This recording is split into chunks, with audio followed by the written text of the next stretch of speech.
Entonces vamos a dar inicio a la presentación del día de hoy. Vamos a dar comienzo a esta capacitación sobre compensación de energía reactiva y para ello vamos a seguir o vamos a enfocarnos en los siguientes temas.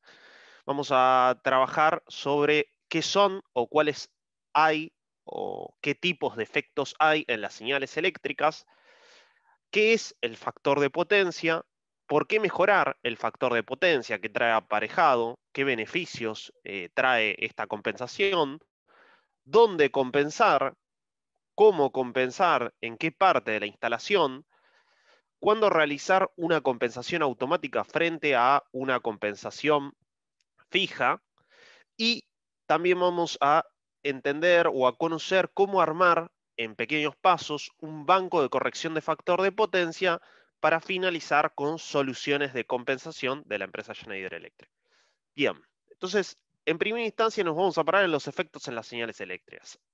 Como primera instancia, podríamos estar en un escenario de un sistema balanceado, un sistema perfecto.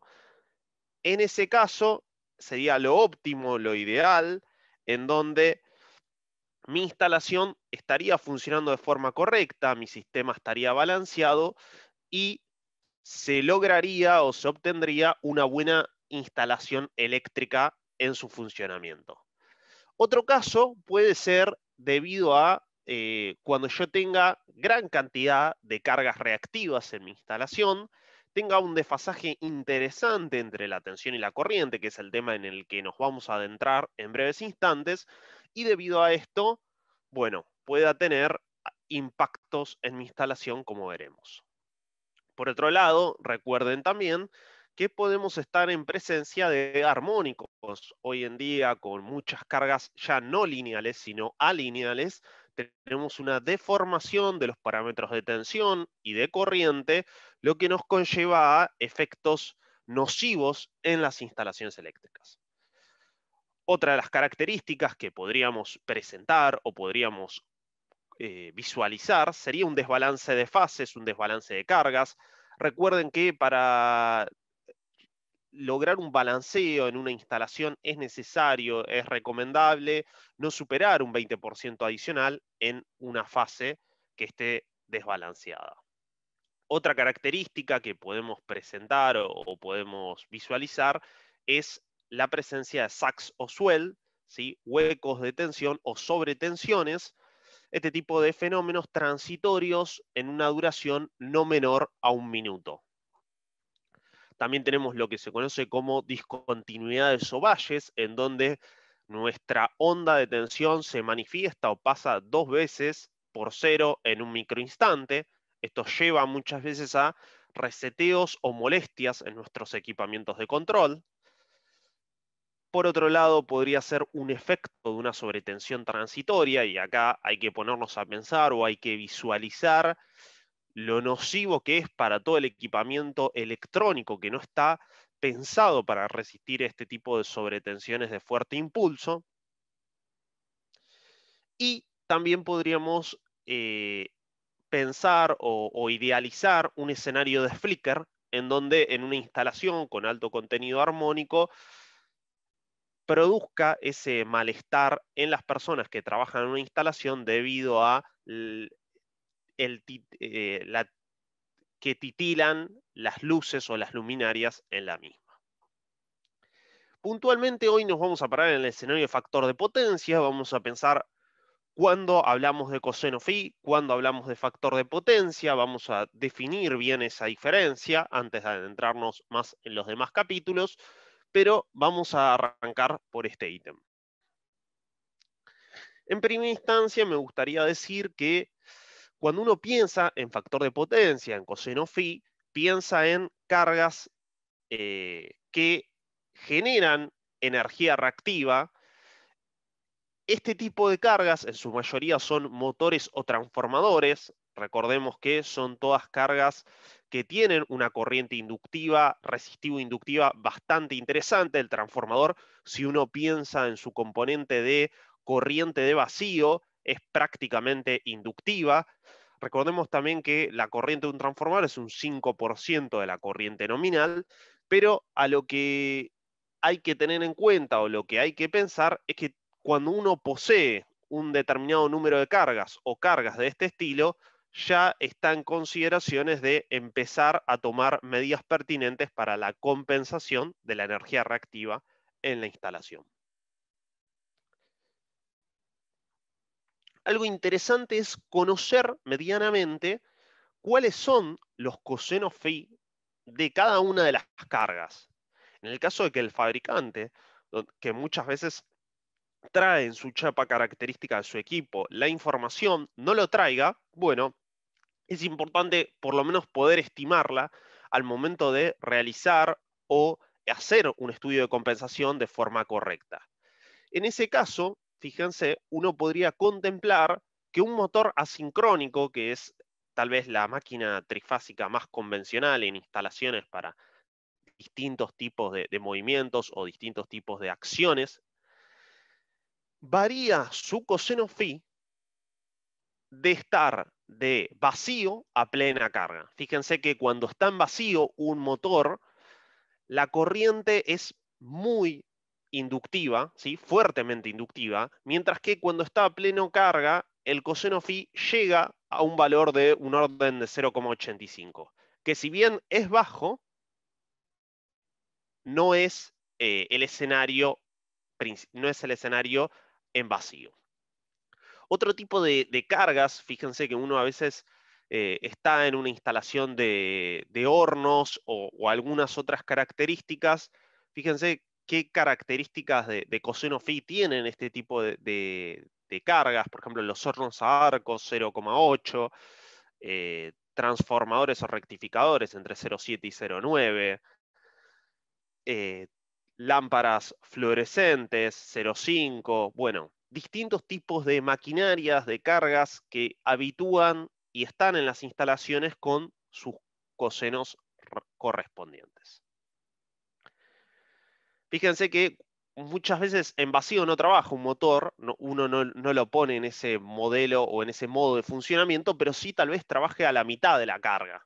¿Por qué? Porque tiene que girar a una determinada cantidad de RPM y tiene el motor sin ningún tipo de elemento auxiliar. Fíjense cómo varía inclusive trabajando al 50% de la carga nominal. Y ahora vamos a pasar a ponernos a pensar entre coseno phi y factor de potencia. Acá tenemos el triángulo característico de potencias en donde tenemos la energía reactiva y la energía activa y la energía aparente. Podemos decir que el coseno phi es la razón de la potencia sobre la potencia aparente, ¿sí? Esto nos da una idea de, ahora vamos a estudiar un poco la característica del coseno phi. Fíjense, en este escenario inicial estamos hablando o diciendo que coseno phi es equivalente a factor de potencia. Ahora después vamos a complejizarlo un poco más y vamos a ver con qué variante esta igualdad no se respeta. Ya vamos haciendo una premonición de estos conceptos y es en un escenario en donde no tengamos contenido armónico. Vamos a hacer un estudio para conocer y ir indagando qué nos lleva a tener un factor de potencia igual a 1 o un factor de potencia distinto a 1 en un escenario de cargas lineales.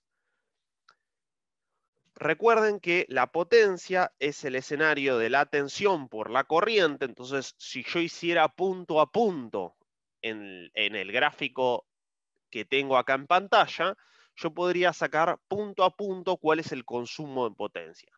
En estos casos, como se ve, positivo por positivo me da positivo, negativo por negativo, o sea, en cada cuadrante en el que me pare, voy a tener un escenario mera y puramente de potencia activa. Esto quiere decir que toda la potencia que estoy empleando en mi instalación se utiliza para generar potencia activa o es consumida por elementos que consumen este tipo de potencia, que es lo ideal. ¿Qué pasa cuando ya no tenemos este escenario, tenemos cargas inductivas, como habíamos mostrado al principio, motores, un transformador a lo largo de mi instalación, lámparas fluorescentes, hornos de arco, distintas configuraciones de equipo. Acá, fíjense que ya no va a ser como veníamos observando.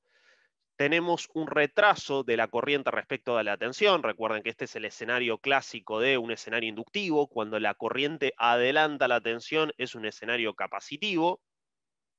Y si hacemos la composición punto a punto, tenemos un primer escenario donde tenemos potencia negativa, luego tenemos margen de potencia positiva, negativa, y depende de dónde nos estemos parando en este diagrama y haciendo la multiplicación tensión por corriente, vamos a tener umbrales de potencia positiva o negativa. ¿Qué quiere decir esto? Esto quiere decir que los umbrales de potencia negativa van a ser pérdidas a lo largo de mi instalación. ¿Pérdidas en concepto de qué? Pérdidas en concepto de disipación no eficiente de la energía. Pérdidas en conductores, en transformadores, a lo largo de máquinas. Esto va a traer aparejado diversos problemas en la instalación, como veremos en cuestión de instantes. Y ahora sí, metiéndonos de lleno, fíjense cómo varía lo que antes decíamos coseno phi igual a factor de potencia cuando estábamos en un escenario de cargas lineales, pura y llanamente lineales. Si agregamos cargas alineales en una instalación, ya no podemos mantener la igualdad entre coseno phi y factor de potencia debido a que aparece una potencia diferente, conocida como potencia de deformación, que la ven en este tetraedro, que es la que nos implica, ¿sí? Un factor de potencia diferente a un coseno phi. Fíjense que en este caso ya no tengo, antes cuando yo estaba en un escenario de cargas lineales, S era equivalente a la raíz de P cuadrado más Q cuadrado, porque estaba en este escenario, como vemos acá en pantalla. En este escenario ya no tenemos P más Q cuadrado solamente, sino que tenemos que agregar la potencia de deformación. ¿De qué va a depender fundamentalmente? Va a depender de la cantidad de cargas alineales y de la potencia de las mismas. Bien. Habiendo definido claramente estos dos conceptos que son fundamentales para adentrarse en el mundo de la compensación, vamos a proceder con cómo mejorar el factor de potencia en las instalaciones y por qué. A veces uno dice, ¿corresponde realizar la inversión que voy a tomar frente a el beneficio que voy a traer aparejado? Y ahora vamos a estudiar ese concepto. El primero, si nos ponemos a pensar en la facturación, y acá yo tengo una factura de UTE, es entender qué es lo que trae aparejado. Este sería tal vez lo más visible en una instalación. Siempre es lo primero que ve tal vez el que me contrata, el usuario final, la empresa. La empresa nos llama y nos pide por favor que corrijamos el factor de potencia, pero generalmente cuando ve algún problema en su facturación o algo que no es correcto. Tengamos en cuenta que si la energía, o así por lo menos lo tiene establecido UTE, y acá si hay alguna corrección los invito a dejar sus mensajes en el chat con total seguridad, que la energía reactiva sobre la energía activa, si supera al valor ese cociente de 0,42, se generará un cargo adicional en la facturación de energía eléctrica por exceso de energía reactiva. Es decir, que si mi cociente entre energía reactiva y activa es superior a 0,42, voy a tener un exceso en el consumo de energía reactiva y una penalización por la misma. Distinto es el escenario en donde este cociente sea menor, en donde no solamente no se van a facturar cargos adicionales, sino que también, dependiendo en qué tarifa tenga contratado, si es una tarifa doble, triple o cual sea, menos exceptuando el caso de tarifa residencial, voy a tener beneficios de bonificación en mi tarifa eléctrica. Esto quiere decir que no solamente no voy a ser penalizado, sino que voy a tener una compensación por haber realizado este beneficio. Esto tiene que ver, y ahora lo vamos a ver en breves instantes, con que yo ayudo a la compañía distribuidora a maximizar la potencia aprovechable en sus transformadores. Como comentaba recién, en el caso de una instalación donde tengo un transformador, ahí vemos un transformador con una blindobarra a un tablero, ¿qué ocasiona tener un bajo factor de potencia, un bajo coseno phi? Esto trae aparejado tener una cantidad de potencia disponible inferior al 100% de la misma. Es decir, si tengo un transformador de 1000 kVA, en vez de poder tener toda esa potencia para poder entregar a los distintos elementos, a los distintos usuarios en una instalación, a mis distintas máquinas o equipamientos, voy a tener un porcentaje menor. Fíjense cómo se va disminuyendo este porcentaje de potencia a medida que la energía reactiva es más alta en una instalación. Por ejemplo, en un escenario en donde tengo un coseno phi de 0,8, voy a tener el 0,9 de la potencia nominal de ese transformador, es decir, valiéndonos del ejemplo anterior, 900 kVA.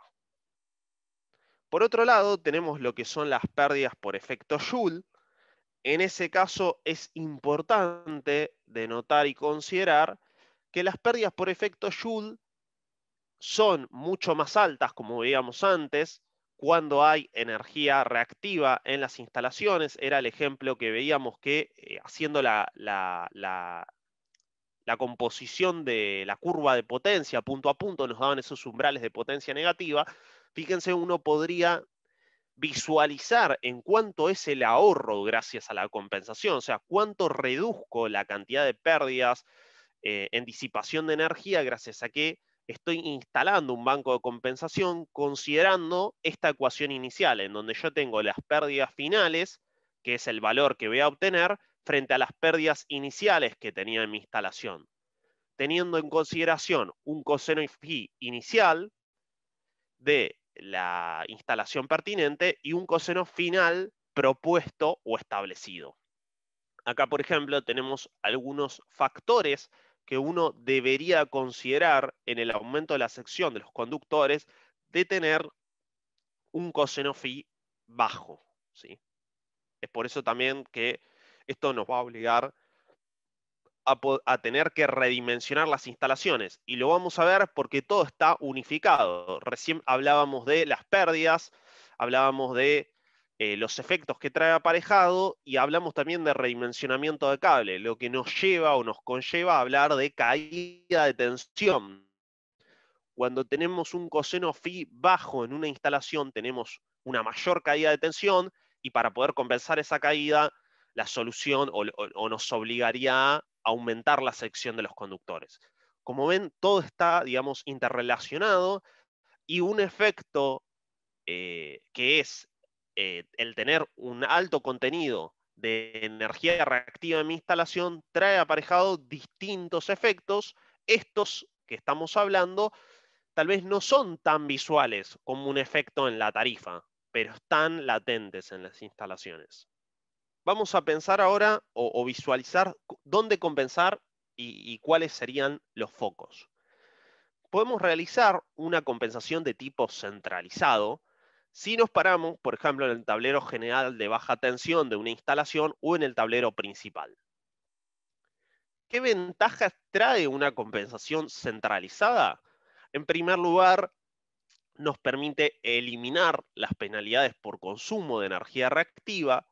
En segundo lugar, permite ajustar la potencia aparente a la necesidad de la instalación, es decir, como hablábamos antes, en el caso del transformador voy a tener mayor potencia disponible en ese transformador y va a permitir aumentar la potencia del mismo.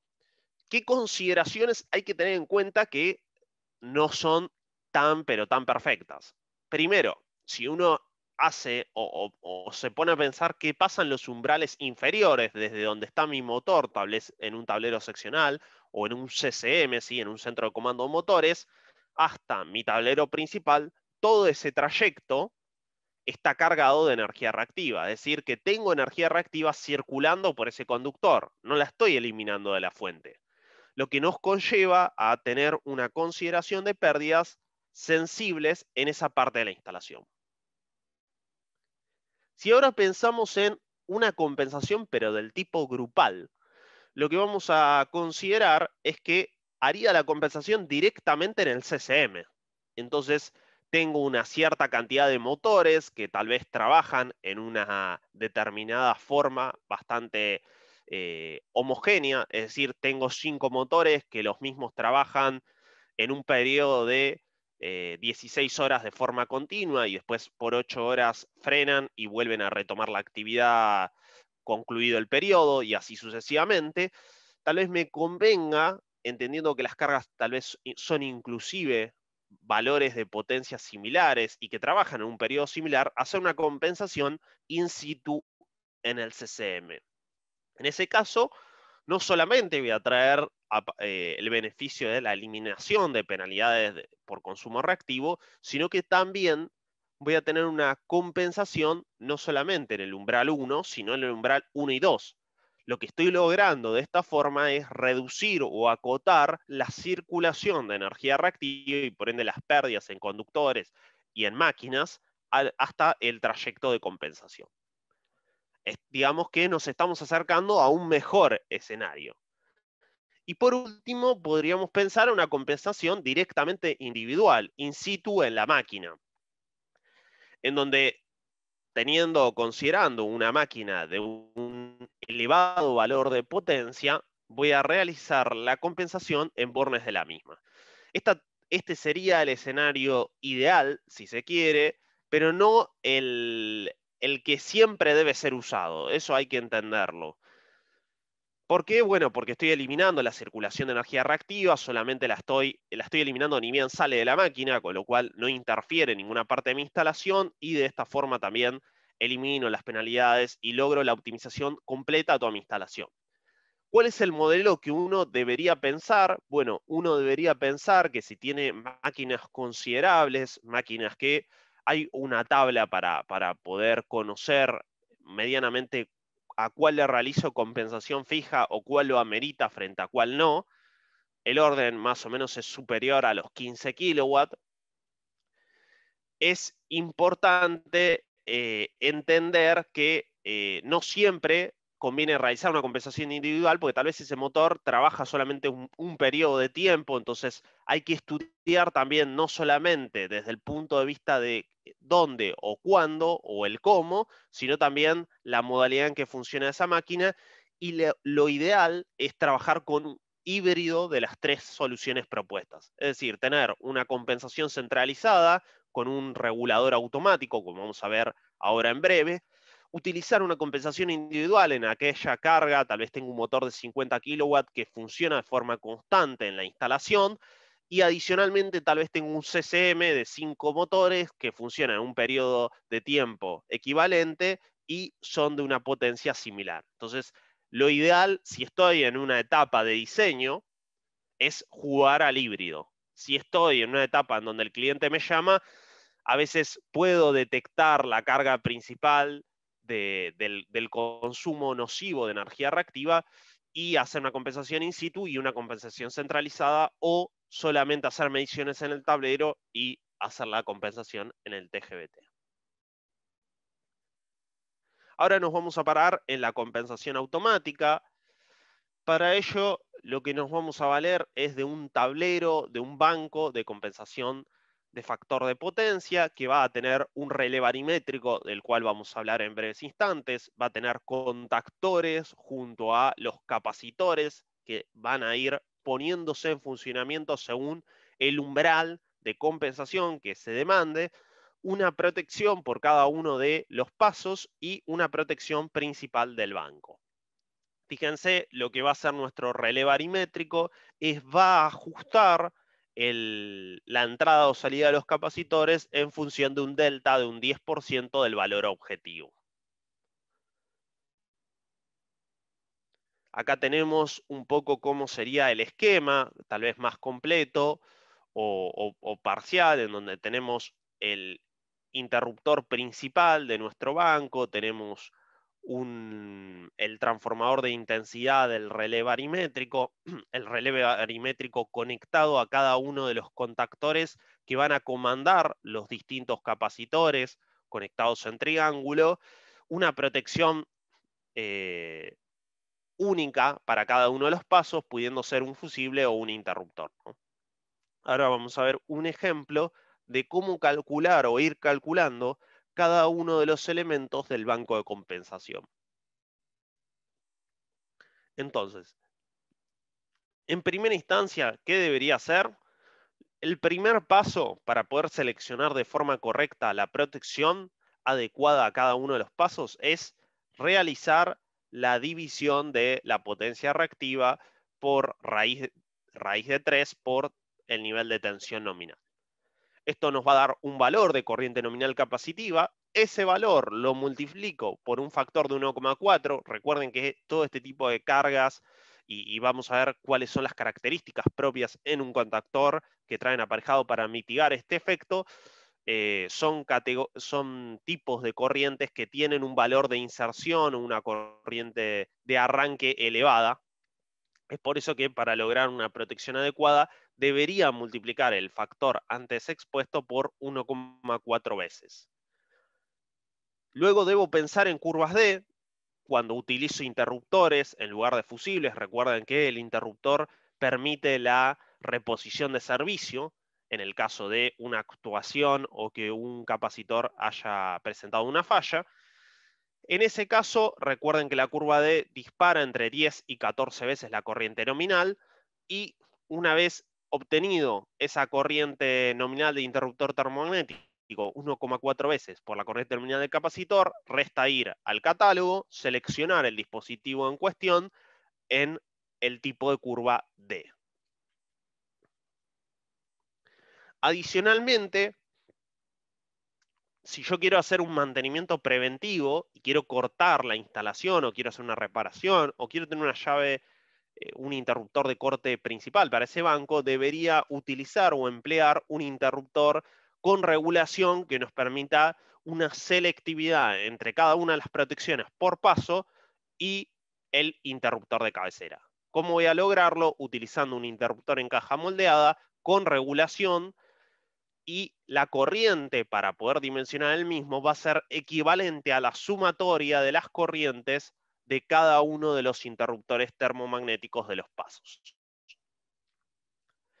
Pasando a otro lado, deberíamos seleccionar los contactores. Esto va a estar ligado, como ven, se seleccionan en función de la potencia reactiva, va a estar ligado a el capacitor que deseo comandar. Ese va a ser mi parámetro principal. Fíjense acá tengo características de contactos auxiliares, el torque. Muchas veces esto es importante, sobre todo en un escenario o digamos en un banco de capacitores, mantener o tratar de fijar las reglas que establezca el fabricante en cuanto a los torques de ajuste de los equipamientos para evitar problemas en el funcionamiento del banco. Consideraciones en cuanto a el cable que voy a tener en cuenta para cada uno de los umbrales de potencia reactiva a involucrar. Fíjense, por ejemplo, si tengo un umbral de 5 kVAR en 400 volt, mi cable debe ser como mínimo, estos son valores mínimos, de 1 milímetro. Eventualmente uno utilizaría tal vez una sección superior, pero es como para tener una idea de aplicaciones de conductores en función de este tipo de instalaciones. Otra de las características, y es no menor, que muchas veces no se trabaja, y creo que ahí hay un gran campo de aplicación, primero después vamos a terminar esta capacitación dando algunos consejos prácticos de qué se recomienda cuando uno va a una instalación y se para frente a un banco de compensación de energía reactiva. Creo que este es uno de los parámetros fundamentales que muchas veces no se toma en el diseño, que es el problema de la gestión térmica dentro de un gabinete de compensación de energía reactiva. ¿Y a qué me refiero con esto? Me refiero a la cantidad de calor disipada debido a los capacitores, y que ese calor, cuando excede un valor de 40 grados, va a generar un deterioro prematuro en los distintos equipamientos en cuestión, como así también una falta de corrección, ¿sí?, en las curvas de protección de los interruptores, una desclasificación, mejor dicho. Para evitar esto, lo que debe hacerse es un estudio térmico del tablero, considerando la potencia que van a disipar los interruptores y la potencia que disipan los capacitores. Un dato a tener en cuenta para hacer este cálculo es que por cada kilovolt por cada kilovolt ampere reactivo, se disipan 2,5 watts. Fíjense lo interesante, que si yo tengo, por ejemplo, un banco de 100 kVAR, estaríamos hablando de 250 watts de disipación meramente de capacitores. Tendría que contemplar adicionalmente los interruptores y demás que integre a mi tablero eléctrico. Es importante y fundamental un sistema de gestión térmica para este tipo de soluciones. Y ahora sí, vamos a abordar las distintas soluciones de compensación para dejar después umbral a espacio de preguntas. No sé, Germán, si te parece, hacemos así. En el mientras tanto, sé que mi compañero Javier está en el chat. Creo que él seguramente debe estar respondiendo a sus consultas. Y hacia el final podemos hacer un espacio de preguntas para darle continuidad a la presentación. Me parece muy bien, Martín. Arranquemos con esta etapa de la presentación para luego dar espacio a las inquietudes de los oyentes. Perfecto. Entonces avanzamos y acá es donde nos vamos a parar en las soluciones que tenemos disponible acorde a las necesidades del armado del banco. Dentro de las líneas de capacitores que tenemos presente, y ahora vamos a ver algunas características de los mismos, tenemos la línea Bar Plus CAN y Easy CAN. Dependiendo cuáles sean tal vez los entornos de instalación en donde uno tenga que utilizar la solución. ¿Y a qué me refiero con entorno? Bueno, lo vamos a ver en breves instantes, pero fundamentalmente efectos ambientales, efectos de armónicos en la instalación, que son características que pueden aumentar o reducir sensiblemente la vida útil de los mismos. En primera instancia, vamos a hacer una comparativa de características principales de estos capacitores, como la corriente o sobrecorriente que puede soportar cada una de las soluciones. La solución Easy ronda 1,5 veces la corriente nominal, mientras que la solución Bar Plus 180% la corriente nominal.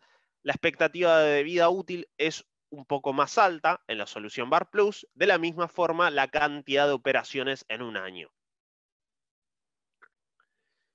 Es importante el parámetro NLL, no sé si lo tienen en cuenta o no cuando hacen un dimensionamiento de un banco, que es la relación entre las cargas lineales y no lineales.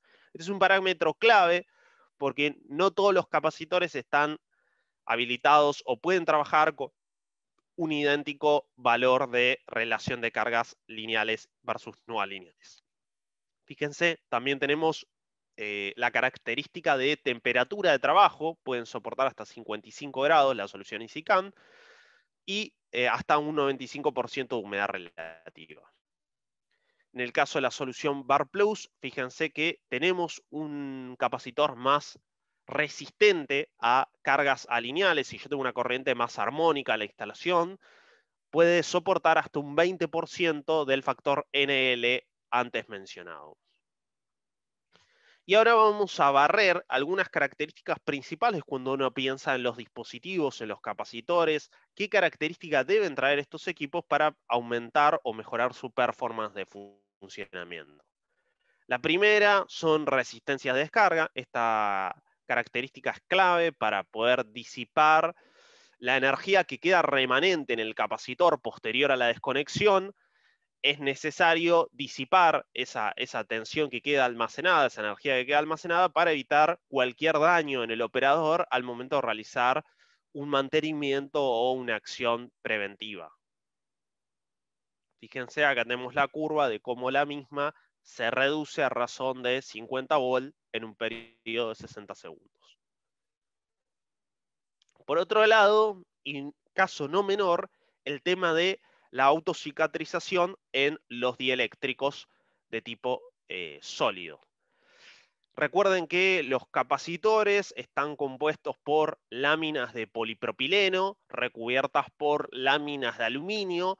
Son varias vueltas de un material conductor y un material aislante, un material dieléctrico en su interior. Y luego lo que se hace es se rellena este tipo de capacitores con resina poliuretánica para aumentar el valor de rigidez dieléctrica de la solución. Cuando hacemos un estudio de los capacitores en sí, podemos detectar que muchas veces empieza a generarse algún defecto en el material del polipropileno, ya sea por distintas características, un exceso, un desgaste de la vida útil o distintos escenarios que pueda estar previsto. Con el aumento de temperatura, fíjense cómo el área que tiene el daño empieza a maximizarse. Y gracias a la propiedad de autocicatrización, lo que se va a generar es un pequeño arco eléctrico alrededor de esa área de falla, aislándola del resto del material dieléctrico. De esta forma se garantiza la continuación de la vida útil del capacitor. Ahora, supongamos que la falla persiste o empieza a existir en distintas partes del material dieléctrico. En ese caso, lo que va a empezar a suceder es un aumento considerable de la presión interna en el capacitor. Esta presión va a ir hacia la parte superior y va a terminar generando la expulsión de distintos ácidos o distintos elementos, y uno va a poder ver corroídos los bornes del capacitor, pero gracias a la válvula de alivio que tienen los capacitores, va a permitir evitar de esta forma un estallido del capacitor. Es importante tener en cuenta la válvula de alivio, o si el capacitor que van a adquirir, como si lo tienen los Bar Plus, tenga esta válvula de alivio de sobrepresión. Otra de las características es considerar o estudiar un poco en detalle los contactores, y para ello nos vamos a poner en el escenario de cuáles son las principales características que tienen estos contactores. No son los contactores tradicionales que uno utiliza para hacer un arranque estrella motor, un arranque directo o distintas consideraciones de arranque. Este tipo de contactores cuentan con resistencias de preinserción que reducen el pico de encendido a 60 veces la corriente nominal. Recuerden que estábamos hablando o mencionando que este tipo de cargas no son categoría AC1 o AC3, sino que son AC7 o similar. Esto genera una corriente de inserción elevada, y para ello necesito mitigar ese efecto con una resistencia de preinserción.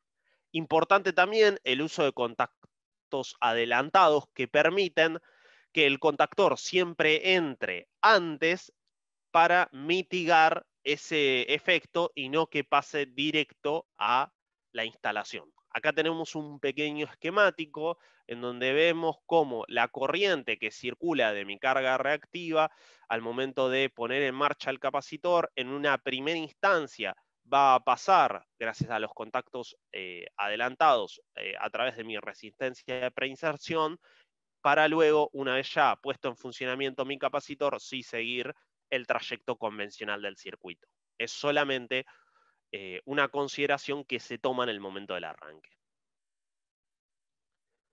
Recuerden, como habíamos mencionado antes, los contactores se seleccionan en función de un determinado valor de potencia reactiva que va a ser estimado en función de los capacitores que tenga colocado para cada uno de los pasos. Acá tenemos un pequeño esquema de una compensación, o digamos un interruptor de cabecera, una salida y un capacitor.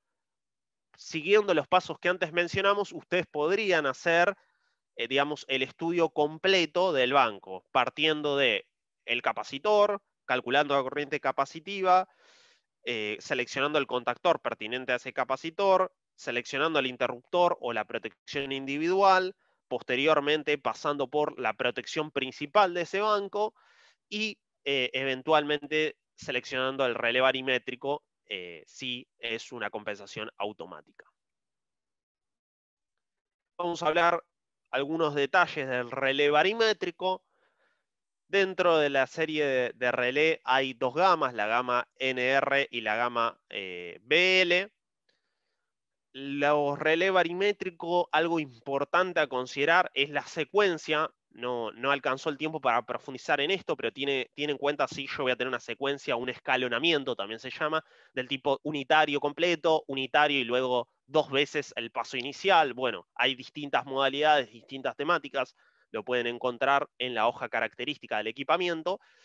Y importante mencionar, si hago un banco de 6 o de 12 pasos, recuerden que la cantidad de pasos nos va a permitir aumentar la flexibilidad del banco en funcionamiento de la instalación, ya que uno toma distintas consideraciones, pero va fluctuando el consumo de energía reactiva en la instalación conforme a la entrada o salida de máquinas pertinentes en la misma. Con respecto a este tipo de equipamiento, posee la detección automática de los pasos en función de la necesidad, como comentábamos, para lograr el factor de potencia objetivo con ese delta que antes habíamos comentado. Permite tener un panel indicador en la parte frontal del equipo, como así también tener una comunicación Modbus RS485 para poder comunicar las variables del sistema en juego. También se utiliza o permite la posibilidad de hacer un monitoreo de cada uno de los pasos, permite dejar los pasos en automático o dejarlos en manual, como así también establecer un valor de doble coseno phi objetivo. Y por último, también podemos usar el mismo relé barimétrico como un elemento medidor de esa parte de la instalación de variables de tensión, corriente, energía, incluso armónicos, ¿sí? Distorsión armónica, como vemos ahí, THD u de tensión. Algo importante, porque seguramente les ha tocado poner en marcha uno de estos equipos en juego, existen numerosos tutoriales, hoy no les traje ninguno, pero si dejan su correo les vamos a enviar un pequeño video de cómo poner en marcha este tipo de equipos. La verdad es que es bastante amigable la puesta en marcha. Existen dos modelos, una que es específica, la calibración, y otra que es más automática. En el caso de la automática, uno debe incorporar o presentar o calibrar 3 parámetros en sí. Lo primero que uno tiene que hacer es navegar con el panel del equipo, luego ingresar, como ven ahí, por ejemplo, la opción 100, que es la opción de configuración básica, y por último, lo que debe hacer es establecer las 3 variables en cuestión para el correcto funcionamiento del relé barimétrico. ¿Cuáles son las mismas? La tensión nominal, la relación de los transformadores de intensidad y el coseno phi objetivo al cual se quiere llegar en la instalación.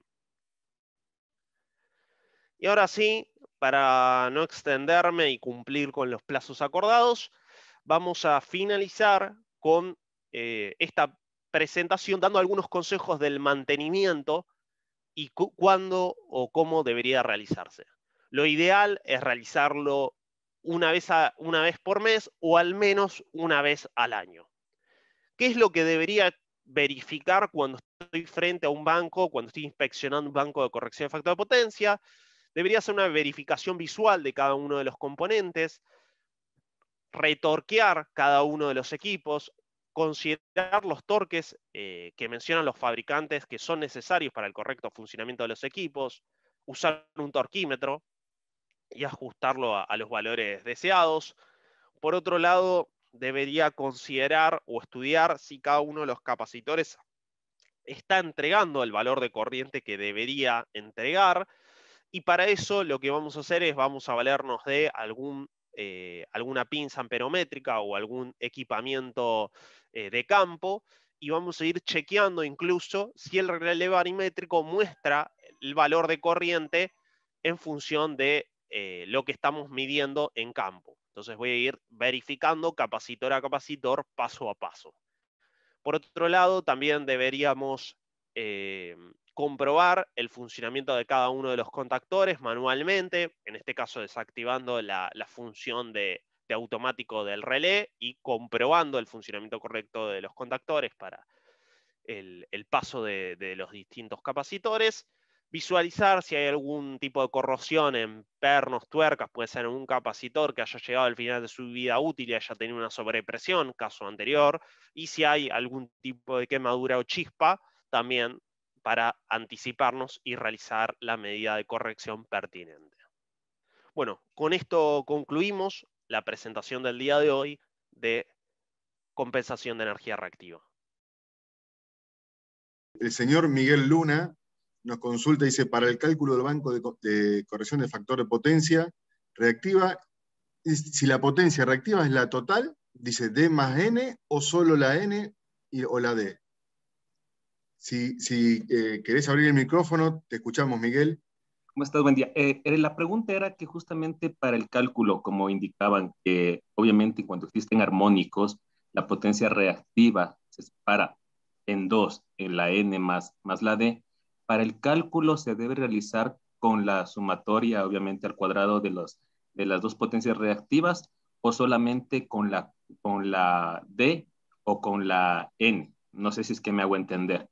En ese caso lo que hay que considerar o hacer el estudio es discriminar, ¿no? Y entender cuál es la potencia reactiva en juego de mis cargas lineales de naturaleza inductiva que están generando esa potencia reactiva. Entonces, tener una tabla, por ejemplo, en donde yo tengo motor, potencia activa 100 kilowatts, coseno phi 0,85, entonces tengo su valor de potencia reactiva, y así tengo un tabulado de cada una de las cargas y tengo la potencia reactiva. Lo que tengo que compensar con capacitores, con mi banco de compensación de energía reactiva, es solamente la energía Q, ¿sí? O sea, la potencia Q. No puedo compensar la potencia de deformación. Hay un ejemplo, yo no lo di porque hoy no fue el foco armónico, pero por más que yo lleve a una compensación del 100% de energía Q, no voy a poder compensar nunca la energía de deformación, y por ende, siempre, dependiendo cuál sea el umbral, por ejemplo, si tengo un 20% de energía de deformación en mi instalación, debido a que tengo un alto contenido armónico, voy a tener un factor de potencia inferior a 0,9, por ejemplo, o a 0,8, o un valor distinto. Entonces, tengo que hacer el cálculo para compensar única y exclusivamente de potencia reactiva.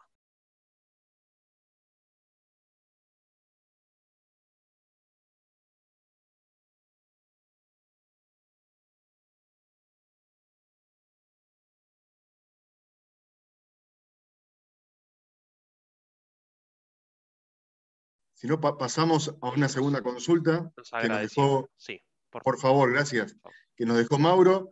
Dice, en la slide de donde compensar se presentaron 3 opciones de dónde instalar los bancos, pero en todos los casos se hacía aguas abajo del transformador.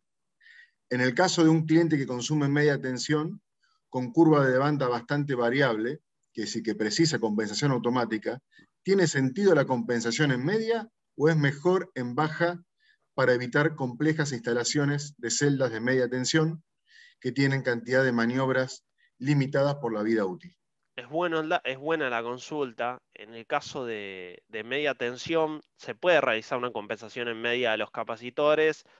La realidad es que ya tenemos otros niveles de tensión en juego, y muchas veces en instalaciones nosotros tenemos gran parte de casos en donde las instalaciones poseen transformador propio. Estamos hablando de un transformador de 630, 1000 kVA o potencia, la que ustedes se imaginen, hasta 2 kVA, ¿no? Más o menos es una instalación baja tensión. La compensación de energía reactiva se hace en el aguas abajo del transformador, en la parte baja.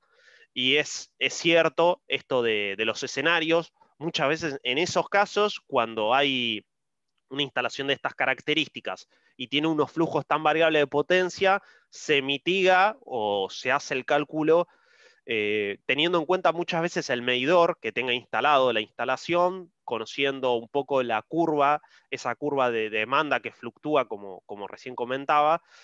Estudiando un poco eso, bueno, se sitúa y se estima un valor de energía reactiva y se arma un banco de compensación de forma automática en el tablero general de baja tensión.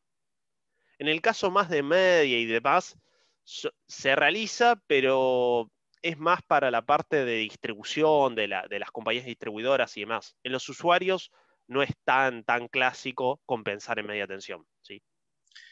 Otra consulta de Sergio, dice, ¿por qué no es conveniente corregir reactivas sobre grupos electrógenos y así aprovechar mejor su capacidad? Bien, es buena la pregunta. Yo no hablé mucho de los grupos electrógenos, siempre se deslastra el banco de corrección de factor de potencia. cuando entra el grupo electrógeno en juego, y esto tiene que ver por cómo el grupo puede funcionar, o una máquina sincrónica funciona con distintos umbrales de potencia, y potencia activa y potencia reactiva, y puede generar de esta forma desincronizarse, o sea, tiene distintos problemas.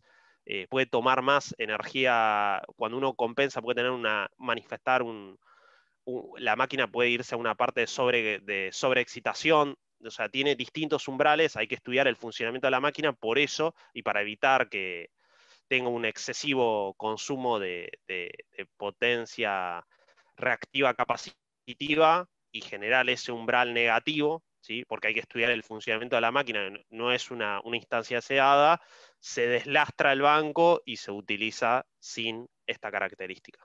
Habría que considerar muy en detalle la máquina y cómo es la curva de funcionamiento, o sea, los 4 puntos, las 4 áreas de trabajo de la misma. Otra consulta de Carlos, dice, ¿el NLL se relaciona de alguna forma con el porcentaje de distorsión armónica de la instalación?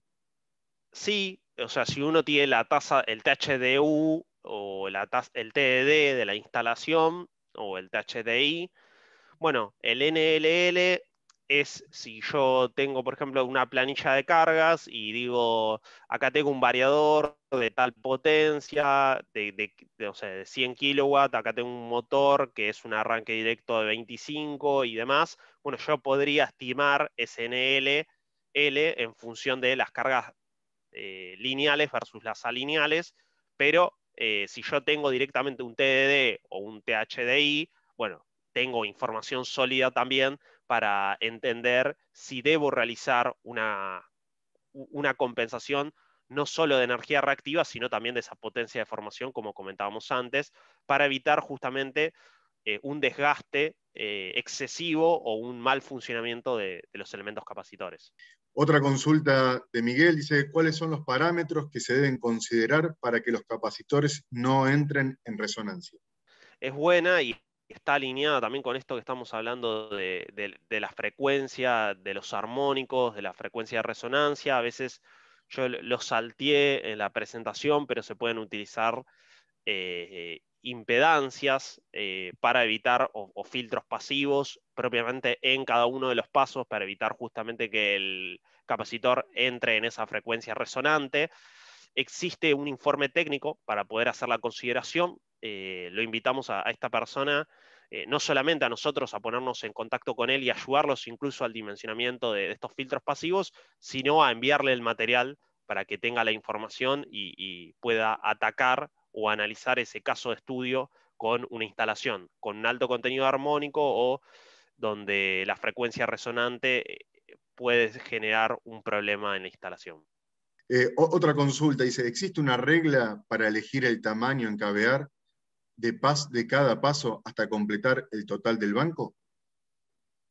Bueno, no existe una regla como tal, pero sí existen, digamos, buenas prácticas en donde, por ejemplo, si yo tengo que hacer un banco de 100 kVAR, por poner un ejemplo, y quiero tener medianamente una flexibilidad, porque sé que varía entre los picos y los no picos de consumo de energía reactiva, yo podría utilizar, por ejemplo, un caso todo unitario, donde podría poner 5 capacitores de 20, entonces tengo el escalonamiento todo unitario, o podría utilizar, incluso si utilizo un relé barimétrico de 6 pasos, darle un poco más de flexibilidad y decir, el primer paso de 10 y los siguientes de 20.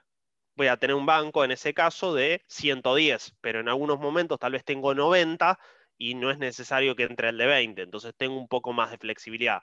Así puedo ir jugando, incluso partiendo de uno de 5 y haciendo la combinación pertinente dependiendo del escalonamiento tomado. Generalmente se toman toda secuencia unitaria o se toma secuencia unitaria inicial y después el doble de la principal. Pero hay distintos formatos. Dice, ¿en qué casos, Andrés nos consulta, en qué casos sería conveniente utilizar filtros inductivos en el banco de compensación? Acá estamos, la consulta de Andrés viene como dirigida como las anteriores, el tema de la utilización de los filtros o de las impedancias pasivas en los capacitores, y va a estar ligada al contenido armónico.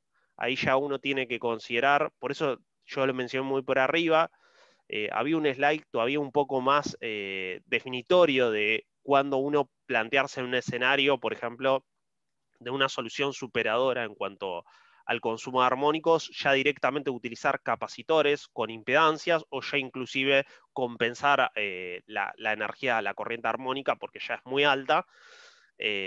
Pero los umbrales es, tal vez si yo tengo un THD, ¿sí? Un TDD, una tasa de distorsión armónica de demanda máxima, superior a un 25, un 30%, dependiendo de los umbrales que yo tenga de instalación, sería recomendable, seguro, porque creo que figura un 20% en el slide S, la utilización de filtro de impedancia, e incluso si es superior al 30%, la utilización ya de un filtro propiamente de corrientes armónicas. Digo, hay otra consulta en el chat que nos hace Mauro. Dice, el relé barimétrico, ¿es posible setear un factor de potencia capacitivo? Dice, pensando en que si tengo un trafo aguas arriba, que requerirá compensación, ya preveo eso en el banco instalado aguas abajo para que sobrecompense. Si estás ahí y querés abrir el micrófono, con gusto te escuchamos. Hola, sí, la pregunta apuntaba si se puede de nuevo, es un caso donde es, por ejemplo, una industria que está en media tensión y suponiendo que compensamos en baja, como sugería Martín antes, ¿cómo haces para compensar en baja tensión de forma tal que en la conexión con UTE, que estás en media, sigas viendo factor unitario, digamos, a pesar de que tenés en el medio un transformador que seguramente te consuma reactiva? La sobrecompensación no se recomienda. Generalmente los umbrales de compensación que se mantienen o se establecen rondan entre 0,95 y 0,97, pero nunca llegan al valor unitario o se pasan a compensación directamente capacitiva para evitar, digamos, efectos de sobretensiones en las instalaciones, pero no lo he escuchado. Si querés te busco o estudiamos algún caso a ver si hay de este tipo y tenés algún ejemplo como para poder llevarlo a la aplicación práctica que ustedes tienen en esa instalación en media. Digo, vamos a otra consulta de Miguel. Dice, para el dimensionamiento del banco de factor de potencia se debe analizar en base al factor de potencia, dice, o al DFP. Básicamente, pero cuando tengo armónicos. Me parece que el DFP le llaman el de desplazamiento. De deformación. Sí. Sería en función del factor de potencia, no en función de la distorsión armónica. Recuerden que los capacitores son elementos lineales, por lo tanto compensan única y exclusivamente energía reactiva proveída, ¿sí?, o generada por cargas lineales. No compensan cargas o potencia de formación generada por cargas alineales. Siempre el foco ahí es analizar y compensar meramente esa parte. Si vemos más adelante la parte de armónicos, van a ver que generalmente hoy en día los filtros activos compensan ambas variables o existe la posibilidad, pero por motivos de económicos y para poder tener más eficiencia, lo que se hace, se juega un híbrido y se compensa la energía reactiva siempre que se pueda con capacitores en su mayoría, y se deja, o para no sobredimensionar justamente el filtro activo, al filtro exclusivo y llanamente para la corrección de la potencia de formación. Hay otra consulta que nos dejan en el chat que dice, ¿cuál es la vida útil de los capacitores? Bien, ahí más o menos habíamos mencionado, si bien no tenemos una cantidad de años, sino que lo podemos medir en maniobras en un orden de entre 5.000 y 7.000, dependiendo la solución empleada. Sí, también, Martín, permíteme agregar que la vida útil de los capacitores también influye la temperatura a la cual están funcionando, la ventilación y la distorsión armónica que puede haber en la instalación, ¿no? Son variables que hacen a la vida útil del capacitor que hay que tener en cuenta para el correcto funcionamiento y bueno, alargar la vida útil de este tipo de equipamientos que son sensibles. Otra consulta que nos deja Carlos dice, por años se usó bobinas de cable como choque para proteger a los contactores comunes. En caso de tener que usar una de estas, ¿cómo se dimensiona correctamente? En su diámetro y número de vueltas. Sí, como Martín mencionabas en la presentación, Schneider dispone de una oferta de contactores con la resistencia de preinserción, ya predimensionado, precalculado, digamos, montado de fábrica, de acuerdo a los KVAR que va a maniobrar el contactor. ¿Mm? Vamos a otra consulta de Marcelo. Dice, en la revisión periódica, ¿no sería bueno medir la temperatura en el tablero para verificar si están trabajando en régimen de trabajo? Bueno, Marcelo, es un poco lo que recién mencionábamos con Martín. Claro que sí, digamos, los capacitores son elementos sensibles, elementos eléctricos sensibles, con lo cual nosotros aconsejamos, es decir, hacer una revisión periódica de la temperatura dentro del tablero, como también así el valor de distorsión armónica en tensión y corriente, a la cual están instalados los capacitores, para verificar su vida útil y bueno, alargarla en el tiempo. ¿Mm? Hay estos relés barimétricos que Martín mencionaba, hay modelos que cuentan con una sonda, con una entrada de temperatura, y te permite poder dar una alarma cuando la temperatura llega a un determinado nivel, como así también desconectar el paso si la temperatura fue superada, la seteada fue superada. De esa manera, evitar la destrucción del capacitor o un posterior foco de temperatura que ocasione mayores problemas en la instalación. Vamos con otra consulta de Wilson. Dice, ¿por qué algunos capacitores tienden a entibiar y otros nunca? Se percibe que entibian su carcasa, teniendo a ambos casos la ventilación adecuada. Wilson, a ver, Martín, si me permitís, yo creo que Wilson particularmente tiene que ver con esto que estábamos hablando. Es decir, no solamente hay que tener en cuenta la temperatura de la sala, es decir, o del tablero, mejor dicho, que tiene que ser el adecuado, con lo cual les vuelvo a repetir esto, que los reguladores barimétricos nuestros permiten medir la temperatura y poder tener esa variable en el frente del tablero y dar alarmas. Y por otro lado tiene que ver con el tema de la distorsión armónica que pueden generar sobretemperaturas en los capacitores. Entonces son las variables que habría que prestar atención al momento de verificar el correcto funcionamiento de un banco, y más si ven que tienen sobretemperatura en alguno de los pasos. Otra consulta dice, buena, dice, a nivel industrial, dice, varios megawatts de consumo, dice, ¿hay algún problema si se compensa el factor de potencia igual a 1? Nos ha pasado en algunas industrias que tienen cierto temor por problemas con armónico y compensan el factor de potencia 0,96. ¿Qué hay de cierto en esto? Bueno, ahí Germán un poco adicionando, la sobrecompensación no es algo que se busque por el efecto que trae aparejado de sobretensión, pero si solamente se colocan, digamos, capacitores, solamente voy a estar, digamos, un coseno phi capacitivo, pero nunca voy a atacar de lleno los armónicos. O sea, la potencia de formación, por más que yo, supónganse que tengo que, para llevar a uno, tengo que empezar 100 kVAR, supónganse, y le instalo 100 kVAR capacitivos, y compenso a uno en teoría. Bueno, pero tengo cargas alineales, mi factor de potencia va a seguir siendo por debajo del valor unitario, porque si bien mi coseno phi va a ser 1 o va a ser capacitivo, el factor de potencia integra a la potencia de formación. Entonces, para lograr esto voy a necesitar utilizar un filtro activo, y generalmente se busca o hay estándares según la IEEE 519 de cuáles son los valores a establecer, ¿no? De corrección y límites. También hay un tema asociado al costo, ¿no? Es decir, cada vez llevar un coseno phi, un factor de potencia tendiente a 1, el valor de KVAR a compensar es mayor, y el tablero tiene también un costo superior. Entonces también esa creo que es otra variable que se da en la práctica, que se evalúa el costo-beneficio, ¿no?